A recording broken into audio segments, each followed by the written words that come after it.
Hey guys, welcome back to Stuff Steve Likes, and I want to do a quick video here, hopefully quick video, on this Mora Basic 511. A lot of people say Mora knife, but it's actually Mora because they are Swedish, and that's just how they say it. So this is I'll just call it the Mora 511, and I absolutely adore this knife. I mean, it is so incredible for the money. You cannot beat this knife. $10. Actually, I think it was $9.79 on Amazon, and plus tax. I mean, probably all in all, it was like $11. But just absolutely incredible. You get the sheath with it, and I picked the one with the bright orange.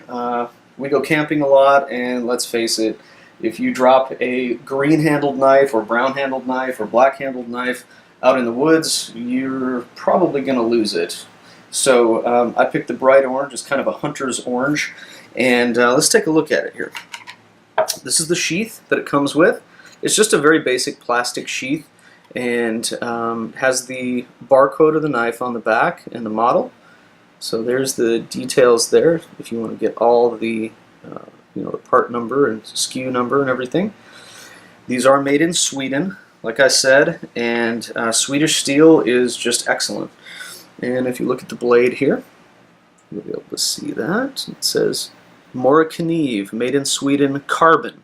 Now this is a carbon steel blade, and as you can see, it's got a little bit of patina on it, but that's not a bad thing. I'm going to keep it oiled and everything, and you'll just develop a little bit of a patina. Now if it's outright rusting, you probably need to get some steel wool and correct that issue, but it's not a big deal if they just have a little patina on them.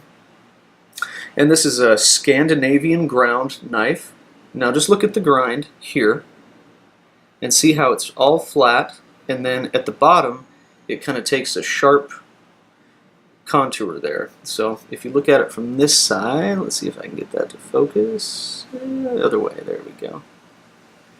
But yeah, so that's the edge, and it's a Scandinavian grind, or as they call it, a Scandi grind for short.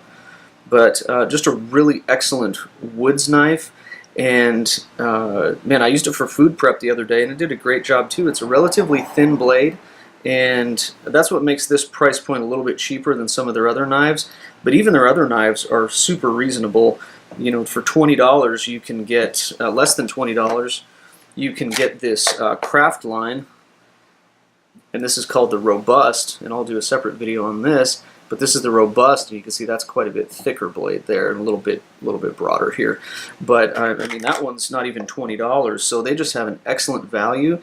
Now, some people don't care for these plasticky handles, but honestly, this baby feels perfect in the hand. I mean, it just really locks in, and it's got this guard here, and then there's one over here too. So very little chance of you slipping up on the blade, and very little chance of it coming out of your hand this way, because it's got a guard on both ends. It's even got this little deal on the end here, and I wouldn't use this for anything crazy, but if you had to, hammer something light in, you could definitely do that and not damage the knife. But it's not a full tang, so the metal doesn't go all the way to the end, but the piece of metal in here does go about to here. If you can see that, about to the O on Mora there. So right about there. And people have tested these knives, and even though it's not a full tang, they're super sturdy. And honestly, if you're doing huge chores like that, you just need to get a hatchet. There's no need to be hammering on knives and pounding on knives with rocks and all that kind of crazy stuff. That's not what a knife is for. A knife is for detail work, and it's made to cut. And this baby cuts.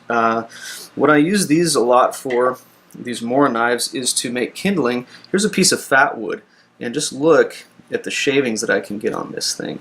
That Scandinavian grind really bites into that wood well, and it's easy to control because you can really visualize that edge right there. It kind of has, on a standard folder like this, you can see that relief edge is very small. See that little edge at the end? and this is a great knife, there's nothing wrong with this knife, but when it comes to actually controlling that edge when you're dealing with fine woodwork, it's tougher to visualize that. But this one, because you have that big Scandinavian grind here, it's really easy to control that edge. And this is a piece of pitch wood or fat wood, and man, I'm just barely touching. I'm pushing a little bit with my thumb there, and you just get those really nice feathers there, and man, it just has such an edge on it.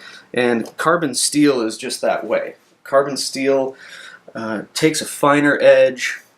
I believe it holds it longer. I have a couple knives that have some super stainless steel on them, which are excellent, but hands down, bushcrafting, I prefer a carbon steel blade.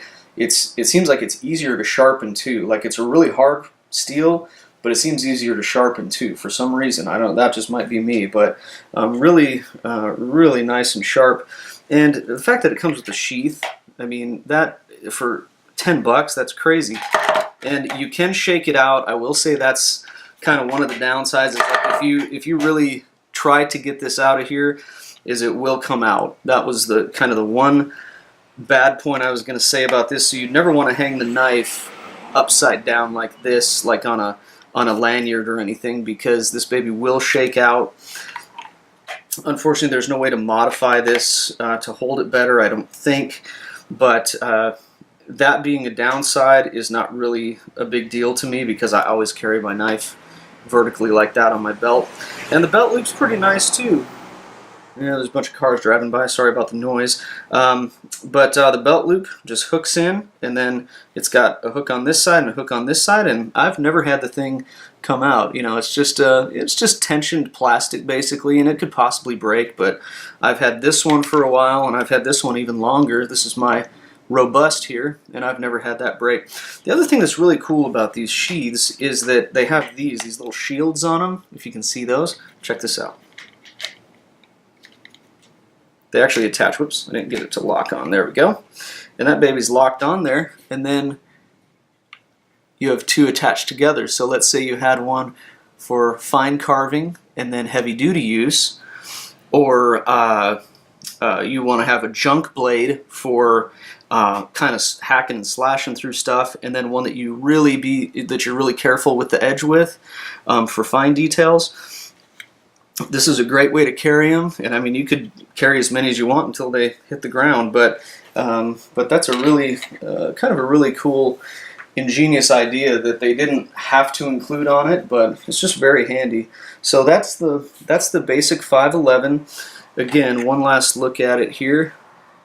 Really nice Scandinavian grind on that guy. See if I can get this guy to focus. Yeah. Nice Scandinavian grind, very comfortable handle. Again, it's a plastic handle. Whoopity-doo, it's a knife. You're gonna process some firewood, cut some cordage with it, maybe do a little whittling with it, and that's all you need it for. So great little knife. Best $10 on a knife I've ever spent. So impressed with this thing, and man, just go out and get one. And let me tell you this, you buy your father-in-law this for Christmas, he's going to think the world of you, and you only spent $10 on him. I mean, somebody could buy me a $25 gift card to Chili's or something like that, or $10 to get me one of these. I'll take this any day of the week, because this is something that will definitely last and be a quality item in your collection for a long time. So that is the Mora Basic 511, and I hope you enjoyed the review, and you guys have a great day.